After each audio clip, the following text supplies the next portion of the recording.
Good afternoon, good evening, this is John Paul Rai. I'm coming from Tokyo, Japan. I'm doing Star Wars, pop culture, Game of Thrones today. And the news about Game of Thrones is this petition has almost reached 1 million signatures. I'm going to read a little bit of what the author of the petition has to say. Well, I'm going to read some. I'm going to get into what he says because he updated it about 2 days ago, about 48 hours ago, so let's take a look. So here you can see up top, well, mine's Japanese, but it's 918,000 right now, and when I shot this video 10 minutes ago, it was 17,000, so it jumped up 1,000 just in me just kind of like re-editing something for like 5 minutes. So this thing is going to hit 1 million really soon. I wonder if it could go past 1 million. Very interesting, very interesting. So he updated, I think it's a he, I don't actually know. Let's check real quick if it's a he. Yeah, villain. Okay, it's a he. So he updated this pretty recently. Let me read a little bit of what he says, and then I'll kind of give a few thoughts on what he says. I won't read the entire thing, it's pretty long. As this petition approaches 1 million signatures, I figured I should give a real update and explanation. I made this petition just a few days after episode 4, The Last of the Starks. Every time something's got the last in the title, be careful. We see how that went for The Last Jedi. I was just so disappointed and angry. It was simply me venting a bit. I posted it to Reddit. It got nowhere, and I shrugged and went about my day. So then he basically goes on to say he went about his day, a week went by, and his friend was like, holy shit, it's got 500,000, and he checked back.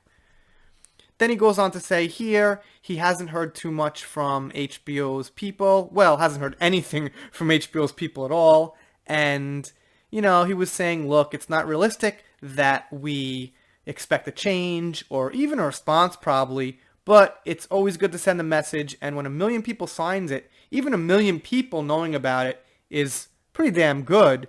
But now millions of people know 1 million people signed it, whether you signed it or not, so how many people actually know about this thing? And once that many people know about a thing, you know, it's not too far-fetched to think some of those people know some of the cast members. Maybe some of those people know some people working at HBO. So, you know, HBO knows about it. They must know about it at this point. He says here, a good point, I'll read. There is so much awful crap going on in the world. People like me need to escape into things like Star Wars, he mentioned, so probably a Star Wars fan. Probably doesn't like the new Star Wars. And Game of Thrones. We fans invested a wealth of passion and time into this series. I've been watching religiously since season 2 myself. Then he goes on to say he read the books, he was totally disappointed with season 7 and 8.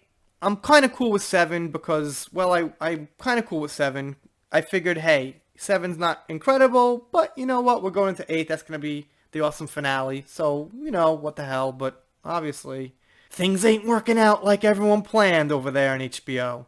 Then he goes on to some plot points about the book and saying, you know what, this really probably is not how it would have happened in the book. This probably really is not how R.R. Martin would have planned it.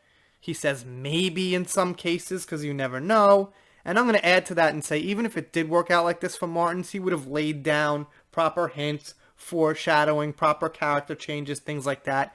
Of course, a TV show has to happen faster than a book, but still, it just happened too fast even in TV time.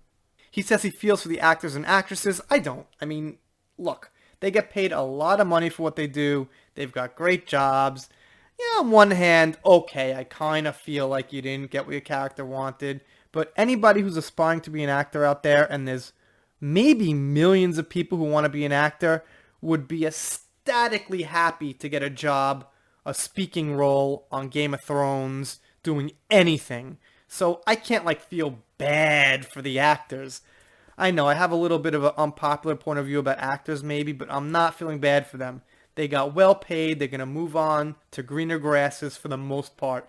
Anybody in Game of Thrones who had a major role or even a minor role but appeared in, you know, many episodes, they're going to move on to something and they're going to have a probably, you know, pretty good career as far as that into life goes. So I'm not feeling bad for them. But okay, I get it. In that artistic type of way, maybe you could feel bad for them. He goes on to say that, you know, there was definitely talent in the technical end of it. You know, hey, a lot of stuff looked really good. The dragons look great. It's not like we were like, oh, that's weird CGI on the dragons. You know, the Hound and the Clegane Bowl thingy. if I could say thingy without getting in trouble. That looks fine. That looked great. I'm gonna say the lighting was bad in the long night. Had the lighting been good, I'm sure the costumes were fine. I mean, there was a ton of stuff going on there. So, you know, it was the lighting. It was just really technical things there, but I'm sure it looked okay if we could see it. I'll assume it probably looked okay. Same thing again with Star Wars. It all looked really nice. Some things bland in my opinion, but it looked really nice. Looked really nice. The color palettes in a lot of places, the CGI looked really good. Can't complain there. But I hope these people are finding that something looking great is really, you know, a second or third priority for people. If not a fourth, fifth, sixth, seventh, who knows? It's just a very low priority. It has to look good enough so you don't feel like it's cheap when you're in the movie theater, basically. In closing, I didn't make this petition to be an entitled, whiny fan. I made it because I was immensely disappointed and needed to vent. Do I have a solution? I've got plenty of ideas, but no. I'm no Hollywood writer, but you don't need to be a mechanic to know your car is broken. Thank you everyone for signing this silly thing. I wouldn't have said silly. I would have kept it serious there. I will post another update if something tangible happens. Valar Morghulis. Oh, that's the thing they say in Game of Thrones. Okay. Dylan. So yeah, I mean, obviously a pretty level-headed fan is writing this, and it is interesting. It is interesting. If it was on like 300,000 right now, I wouldn't be making a video. I made one at 500,000. That was good enough. If it was like 700,000 right now, I wouldn't be making a video. But getting near 1 million, and I have a feeling by the time you were even seeing this video, if like 5, 6, 7, 8 hours passes, it might be 1 million. You guys, let me know what you think down in the comments. Sorry, I'm using my hands when I talk. I got that like kind of, I don't know, Italian type upbringing. I'm not Italian, but kind of raised with Italians, so that's how it is. Anyway, you guys let me know what you think of this. I think I said that. I can't remember things these days. I'll see you next time.